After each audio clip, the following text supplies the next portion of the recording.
Brandon Graham is our nominee for the Walter Payton Man of the Year award. Britton Covey might be finally hitting his stride at the perfect time. The Eagles are back at number 1 in the power rankings. And is Devontae Smith the number 1 guy here? Let's talk about it. You want Philly food? Yeah, let's do it. What's going on, you guys? It's your boy Joe Castro, aka Philly Fresco, and it is Philly the podcast. So today we are going to talk about a couple things, man. You know, Britton Covey looking good. The Eagles are back at number 1. Brandon Graham getting nominated for Walter Payton Man of the Year award. And we're going to talk a little bit about A.J. Brown and Devontae Smith and why I don't really necessarily believe we have a number 1 wide receiver. So before we get into that, be sure to hit that like, hit that subscribe, join the family, man. We are on the road to 4K. So close. Please just hit that subscribe. You know what I'm saying? Just hit that subscribe. We're so close. Less than 30 away. I don't know what's taking so long now. But let's get into it. So first, I want to talk about Brandon Graham obviously getting awarded the nomination. He got awarded the nomination for the Philadelphia Eagles for the Walter Payton Man of the Year award. Obviously, that has to do with a lot with what he does for the community, right? So what he does as part of the Philadelphia community, gives back, helps kids, helps, homeless, helps, hungry, helps, he helps everybody. He helps me because honestly, I could be going crazy this year, but he's had some great plays. So shout out to Brandon Graham. I don't believe this is the first time that he's gotten that nomination. I know that Malcolm Jenkins won it before, so I hope that he wins it. It's always nice to see people get rewarded for the good that they do, and Brandon Graham is just one of those guys that he's perennially gonna be a good person and always gonna look out, man. So shout out to Brandon Graham. I definitely wanted to talk about that.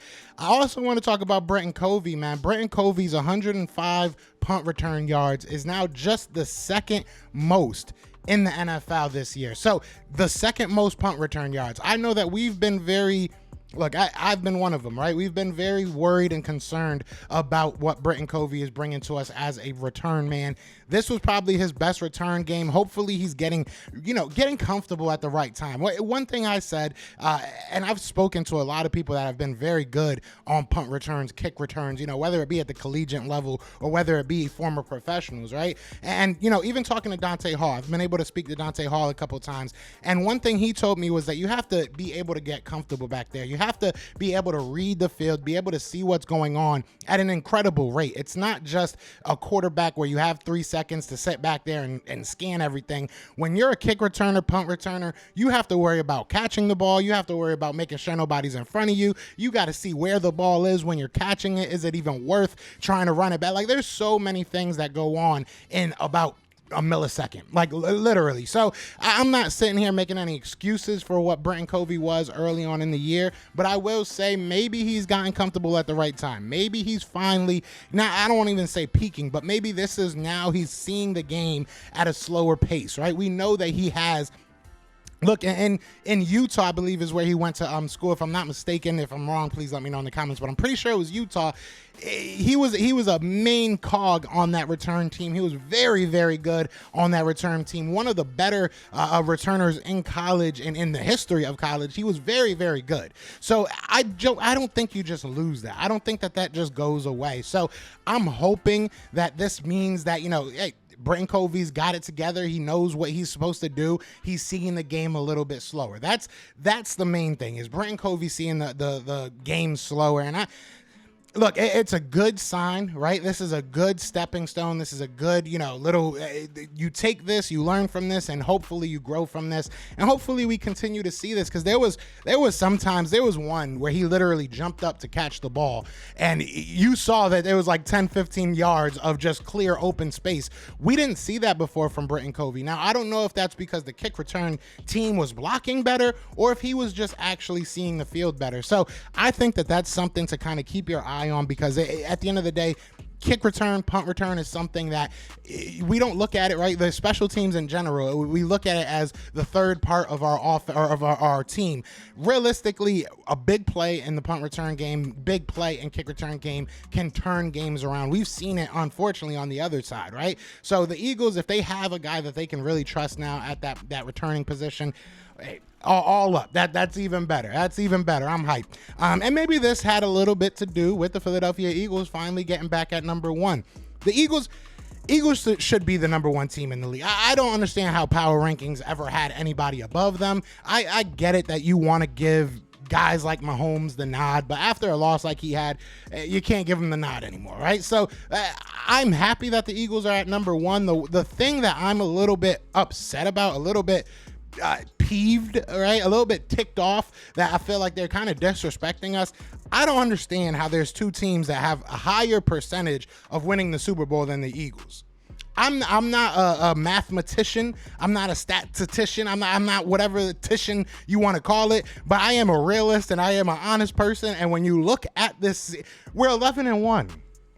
We've beaten the number one team, the number two team in the NFC. We've beaten the number three team in the NFC. We have beaten both teams that are currently chasing us for the number one spot in the NFC. I'm not bringing up the AFC for a reason. I don't fear anybody on the AFC side. Do I think that Patrick Mahomes and the Kansas City Chiefs could get it together and give us a good game? I definitely do. Can the Bills get it together, give us a good game? They definitely can. But I'm not worried about them. Right now, only thing that we got to worry about, and not even worry about, the only thing we got to keep our focus on is winning 2-3 more games. Maybe probably 2, right? Because if the Vikings lose 1 more game, then they can't catch up to us if we win 2 more games. So 2 or 3 more games and this season's over for us. That's how I'm looking at it. And for them to continuously, I don't know how that stat came up. I don't know how that percentage came up. I don't know if that was somebody saying it, like if that was Vegas being like, this is our opinion, or if those are real odds, because I don't understand how those are odds. I really don't understand how the Cowboys have a better chance than the Philadelphia Eagles to win the Super Bowl right now. It just doesn't make sense.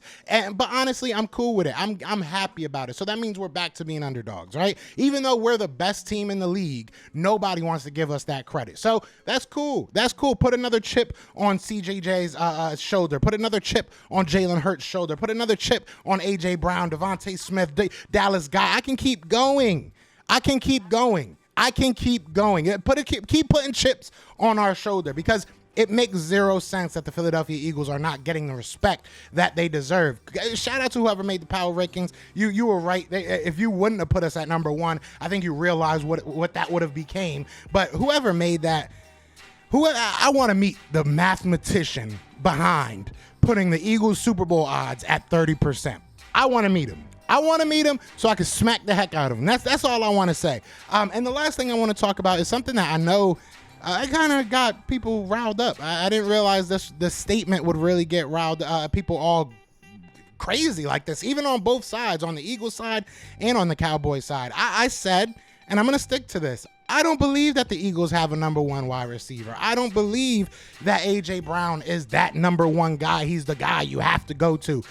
We got 3 guys that I feel comfortable, very comfortable with, that can run this offense. We can run this offense through. I think Devontae Smith is a 1A, 1B, right? Between him and A.J. Brown, 1A, 1B. And realistically, Dallas Goedert is a 1C.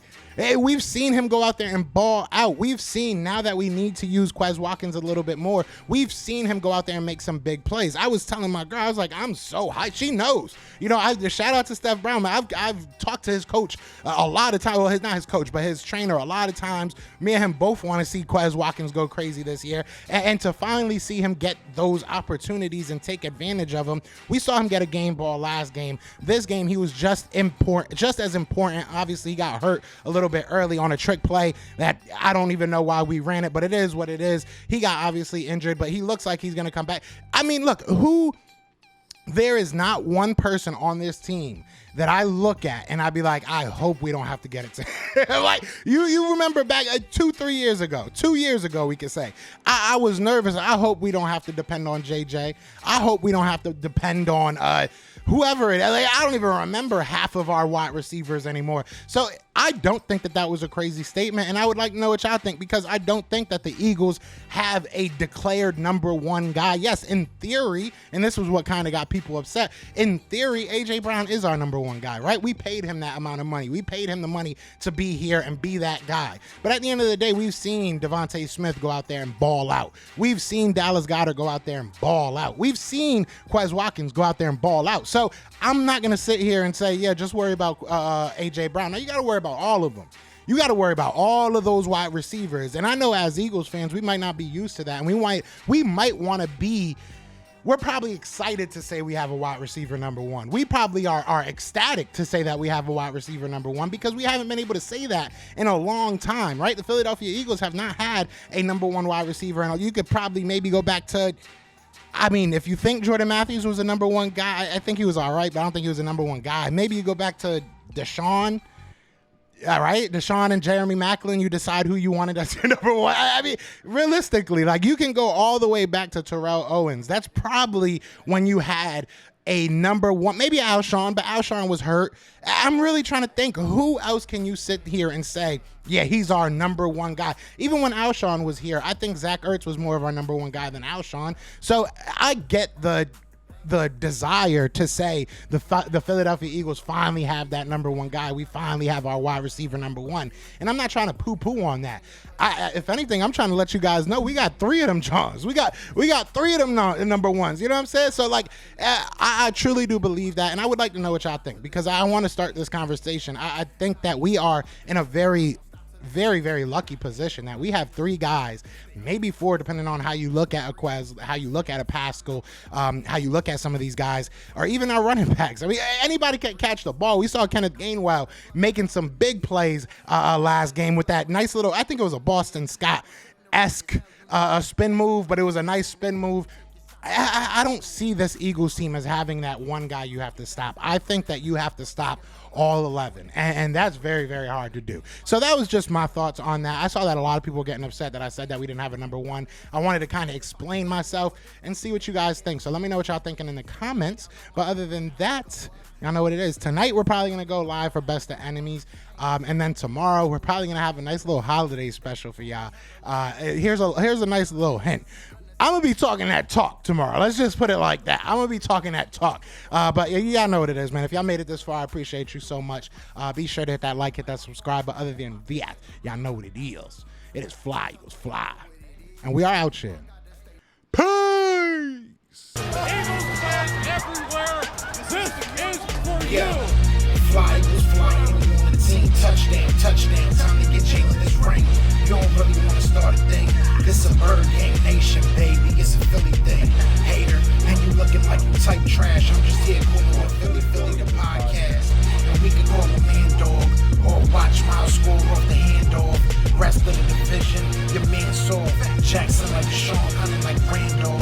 Season here, early time to do them in. Your boy Philly Fresco. Thanks for tuning in.